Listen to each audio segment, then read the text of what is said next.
What's up, guys? Spin Firearms here, and nowadays it is very hard to classify a firearm simply by calling it a subcompact, microcompact, micro 9, single stack. Sizes are all over the place. We have crossovers, we have pocket pistols, we have firearms that you can pocket carry but aren't really pocket pistols. It's all over the place, and to be honest, Smith & Wesson is one of the major reasons that naming these firearms is all over the place. Try getting a barrel for an older firearm from Smith & Wesson and call in and tell them what it's called. I guarantee you they'll be like, we don't sell that. But then you tell them the exact measurement of the barrel, and they're like, oh yeah, we have that. It's because they name some stuff subcompacts, other compacts that are the exact same, but then the compact is a 4-inch barrel. It's all over the place. It's chaos. So today I'm going to break down how I would classify my pistols, what size is, and so on. Right here is a Ruger LCP. This is the original LCP. This is a single stack, 6+1, a 380 ACP. This right here is a pocket pistol. This is the definition of a pocket pistol. It'll fit in almost any pockets, even with a pocket holster, and this thing is just small, super lightweight, super thin. It's just very small. This is what you would consider a pocket pistol. Now, the next class, you can pocket carry, but they are going to be bigger. For instance, the PPS M2. I have pocket carried this. This is what I would call a single stack. That's all I call it.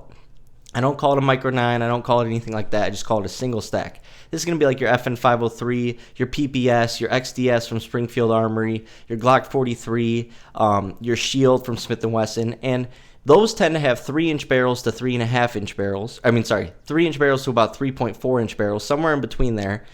And they hold, 6 to 8 rounds, and their main thing is they're thinner than the micro 9s. They are just thinner. They hold less because they're a single stack, but they're thinner, and they tend to just have a bigger overall footprint, just simply because of technology and stuff, and they are heavier than the micro 9s, but hear me out. They are more durable, they are more rugged, more mass, more weight, tends to make it that they hold up, they can be dropped, hit, banged, and less is going to affect your firearm. And that's what I've found single stacks to be for me, a reliable, rugged firearm that can get dirty, can get beat up, and still function. So don't ever count out a single stack simply on capacity. Think about it as a reliable tank. So those are single stacks. Next up, we're going to go to the category that is on fire right now, which are the double stack micro 9s. So this is a GX4 right here. This is 11+1 setup. You can still pocket carry this. But the main thing, it's going to be a little bit thicker than your average single stack, just a little bit, and they tend to have around 3-inch barrels. Some have 3.1, 3.2, but they tend to be around 3 inches. A little shorter barrel, a little shorter here, but with capacity, it ends up still being able to be pocket carried, still a light carry option, but it is going to be a little thicker. But like I said, a smaller overall footprint when you look at it. For instance, I'll show you the PPS again. It just is bigger. It's chunkier. It's thicker. It just is what it is. But, they're both great carry options for size, like size-wise.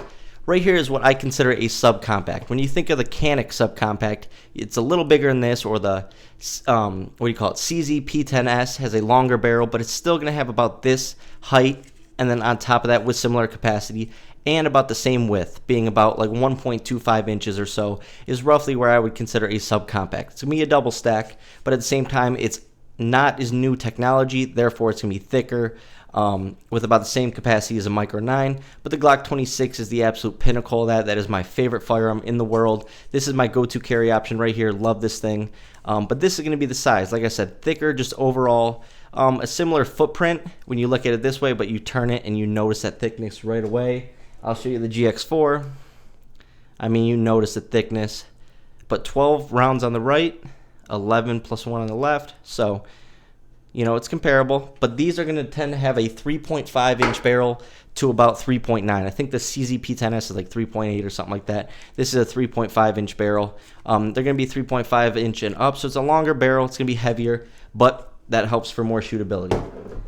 Now, the Glock 43X, I would also put the X macro from 6 Hour in this conversation right here, because this is just a weird size handgun. I don't consider this a micro 9, even though some people consider this a double stack micro 9. First of all, the 43X is a single stack, and it's got the same size grip as a Glock 19, but it still has about a 3.4-inch barrel or so. Similar to subcompact or microcompact, but it has this big long grip, which makes it much harder to conceal than the micro 9s and so on. but this is a great shooting firearm, and it is going to be thinner than that subcompact region, but it's going to be a little thicker than the Micro 9. So it's somewhere in the middle of just everything. It's just a crossover. Now, what I wish they would have done with the 48 and the 43X, why not go here with a 10-round mag and then make a magazine with a sleeve on it, 15 rounds, maybe a little, not flush, but a little down here. Do something like that so we can still use a small magazine when we need to conceal, because picture the Glock 43X being like that with 10 rounds. That'd be unbelievable. And then give us 12 flush or something. I'd even be happy with that. But the 43X, great firearm. Love this thing. Been shooting it a lot lately, and I shoot it really well. Next up is going to be basically, this is a compact. This is what I consider a compact right here. A 4-inch barrel, 3.8-inch barrel to 4.1, whatever. Still going to be thick like that subcompact, 1.25 inches, a little above, a little below. That's the thing with all these firearms I'm showing you. Everything in their class is just a little bigger, a little smaller, a little thicker. So just keep that in mind. But this is going to be a compact. When I think of a compact, the Glock 19, the XDM compact, the SIG P320, they're going to all be thick boys. And they're also going to have that longer barrel. But this is what a lot of people prefer. And I can't lie, I love shooting this Glock 19. And I love shooting my compacts. They are great firearms. Now, this is my biggest firearm that I own. I don't like large firearms because I just basically use them at the range because I can never carry this. This is a Glock 45. This is basically what you would consider a full size. It's a crossover, though. It's still a 4-inch barrel, same as a Glock 19. So imagine this having a little bit longer barrel, about a half-inch, 4.5-inch barrel. So then this thing would be considered a full-on, full-size carry option or full-size firearm because it has that long grip. It's about this much longer than your Glock 19. It adds 2 rounds. And so I would consider this a full-size grip, a compact slide. So just imagine there, and you got a full size. But nonetheless, if you can carry this and conceal it and not print and not be uncomfortable, more power to you. So that's how I classify firearms. Let me know in the comments what you think. Thanks for watching.